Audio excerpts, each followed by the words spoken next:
નમસ્કાર, આપ જોઈ રહ્યા છો CNCC ગુજરાત। બનાસકાંઠામાં લૂંટનો એક કિસ્સો સામે આવ્યો છે। આજે લગભગ 2 લૂંટારુઓ બસમાંથી લૂંટ કરીને નાસી છૂટ્યા હતા।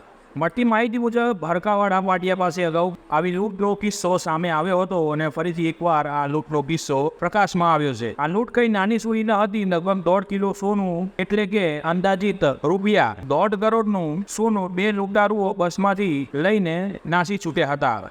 ફરિયાદી પોલીસ સ્ટેશન જઈને ફરિયાદ નોંધાવતા પોલીસે તાત્કાલિક આરોપીઓને ઝડપી પાડવાના કનેક્શનો શરૂ કરી દીધા હતા।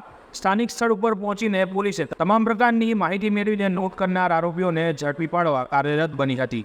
પાલનપુર પોલીસ પણ ઘટના સ્થળે પહોંચી આવીને તમામ પ્રકારની માહિતી મેળવવાનો પ્રયાસ કર્યો હતો। ટેકનિકલ તેમજ સર્વેલન્સ સાથે પોલીસે તપાસ હાથ ધરી હતી। સીસીટીવી ફૂટેજમાં બસમાંથી ભાગતા 2 આરોપીઓ જોવા મળે છે। હવે કેટલા સમયના અંતરે આરોપીઓને પોલીસ પોતાના સકંજામાં લે છે તે તો એક પ્રશ્ન છે, પરંતુ હાલ પોલીસે આરોપીને ઝડપવાના તમામ પ્રયાસો શરૂ કરી દીધા છે। CNCC ગુજરાત, પાટણ।